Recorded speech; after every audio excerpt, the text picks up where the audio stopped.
Hi, Scary Recaps here. Today, I'm going to explain the movie Mother from 2017. Beware of spoilers. The film opens with a woman engulfed in flames. Afterwards, a man, the poet, places a crystal on a pedestal, and what appears to be a burned down house is brought back to normal. A young woman wakes up, the mother, and calls her husband, the poet. Later on, Mother paints a wall and senses something behind it. She touches the wall and sees in a vision a strange-looking beating heart. That night, as the poet tries to write his new book, the couple is visited by a doctor, simply referred to as the man. Mother is disturbed by this and soon experiences chest pain. She joins her husband and their guest and learns that the stranger is to stay with them that night. Mother goes to the basement to bring a fresh set of bedsheets. She then moves upstairs to the library and watches as the man praises the poet for his work. Before she leaves, she notices that the man is enthralled by the crystal. Mother wakes up that night and descends to the ground floor. She sees her husband aiding the man throwing up in the toilet and notices a weird scar on his right side. Leaving them alone, she drops the man's lighter behind a dresser in order to hide it. Mother despises smoking inside the house. The chest pain then returns, but Mother returns to bed and sleeps. In the morning, as Mother prepares breakfast, she is startled by the man who lights his cigarette in the stove. Soon, the doorbell rings and the man's wife, the woman, comes in. The two couples acquaint themselves, but Mother forgets the pan on the fire and rushes to the kitchen to put it away. The woman comes to help, but burns her hand in the process. After breakfast, the two couples chat idly in the living room. The poet mentions that he wants children, but the mother stares at him dubiously. As the man and the woman leave them alone, Mother asks the poet why he invited these strangers without asking her first. The poet says that he will right this wrong, but Mother stops him, telling him it's all right. The next day, as Mother is working, the woman comes and offers her a drink. Mother accepts, and the woman asks her why she doesn't want children. The mother is silent, and the woman realizes that she does want children and figures out that the poet might be the problem. The poet and the man go outside for a hike, and the women decide to do some laundry. The woman asks the mother about her sex life. A while afterwards, Mother is left alone. She searches for the woman and sees a picture of the poet in the man's luggage and a strange thing in the toilet that bleeds out before it is flushed away.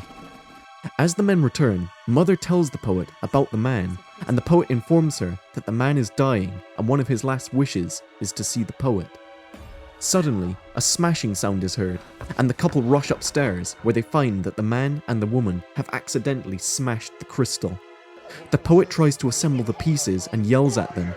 The man and the woman leave, and the poet is left alone. Mother is in a panic, walking around the house. She sees the man and the woman having sex in the guest room, and also notices that the house is filled with burned patches on the floor and the walls. The chest pain returns, and the mother decides to take medicine. Later on, the poet leaves his study, furiously breaking the door handle, and then is seen boarding up the entrance. Mother goes to the woman and asks her and her husband to leave. The woman irritably refuses to listen to her, and soon, her two sons arrive at the house. The youngest son argues bitterly with his father, while the rest try to calm them down. The poet comes down and gets in the middle, but the youngest son fights with his brother and ends up injuring him badly in the head. The poet, the man, and the woman take the bleeding son away from the house, while the mother pleads the poet not to leave her. All alone, the mother cleans up the blood from the floor and has another vision of the beating heart. She pokes a bloodstain on the floor, and she is led to the basement, where a trail of blood on the wall reveals a hidden room with a tank of heating oil. Mother returns to the ground floor. The youngest son appears in front of her and scares her. Mother goes to call the police, but the poet returns to tell her that the oldest son is dead. While they are sleeping, Mother hears commotion downstairs, and soon she and the poet are attending a memorial for the oldest son together with other relatives of the man and the woman.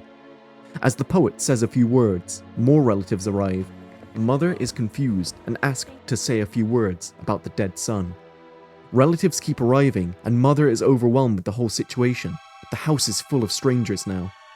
Mother experiences more chest pain and takes more medicine to relax. As she leaves her room, she finds more people sitting around and, in a way, disrespecting her property. Despite her warnings, a young couple breaks the sink and a water pipe bursts. Mother yells, telling everyone to get out, and the woman looks at her curiously before she leaves. The poet comes to her, and Mother accuses him of abandoning her. The two start to bicker and end up having sex. In the morning, Mother wakes up with the knowledge of her being pregnant. She mentions this to the poet, who is immediately inspired and leaves to write his new book. After a few months, Mother is decorating the baby room. The poet finally finishes his new book. Mother reads it and finds it perfect. The phone rings and the poet informs her that his publisher loved the new book. Mother is baffled and walks upstairs to see a bloodstain on the new carpet. Later, Mother prepares dinner to celebrate the success of her husband's new book. She is startled by a man and discovers that a group of readers has unexpectedly visited the poet.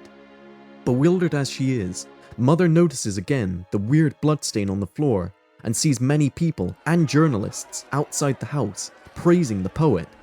Mother tells him that she needs to be alone with him, but the poet tells her that everything is going to be all right. A great host of people enter the house and soon start to pillage it, saying that what the poet has belongs to everyone. As the poet turns to what seems to be a messiah of some sort, Mother retreats to her bedroom. She sees that the heart is slowing down. Soon, all hell breaks loose inside the house, and the mother feels that the baby is coming. Amidst the chaos and the ruins, police arrive, and everything seems out of control. Mother is transported to a war zone where people clash with police armed forces, and prisoners are executed. The poet, however, comes and takes Mother away. The mob tries to stop him, but the baby is already on the way. As the mother gives birth to a healthy boy, the noise outside the room suddenly ceases. The poet opens the door and takes a basket full of blood, presents from the people outside. Mother tells the poet to send them away, but the poet replies that he needs them here. He says to her that the people are here waiting to see his son, and when he asks her to give him, she refuses. The poet then sits on a chair, staring long at the mother. The mother falls asleep and wakes up soon enough to see the poet giving their son to the crowd. Mother panics and rushes to take back her baby, but the people are uncontrollable and accidentally break the boy's neck. Mother tries to get a hold of him and reaches a pedestal with the boy's bloody remains and people eating pieces of him. Mother is shocked and devastated. She lashes out and stabs a few of the disciples with a piece of broken glass until the mob attacks her and starts lynching her. The poet intervenes and saves her before she dies. He tries to comfort her and asks her to forgive the disciples for their sins. Mother touches the floor and sees that the heart has stopped beating. She runs away from the poet and descends to the basement after retrieving the man's lighter. She goes to the tank of heating oil and pierces it with a wrench. The poet comes and begs her to stop. Mother then drops the lighter and the entire house, along with the people in it, burn to a crisp. The poet is then seen, unscathed from the flames, carrying the burnt mother in his arms. She asks him what he is, and the poet replies that he is he and that mother was home. He lays her on the charred ground and asks for her love. Mother gives it to him, and the poet removes her heart, retrieving a new crystal from within. He places the crystal on a pedestal, and the house is turned back to its former condition. A new mother appears in bed, waking up and wondering where the poet is.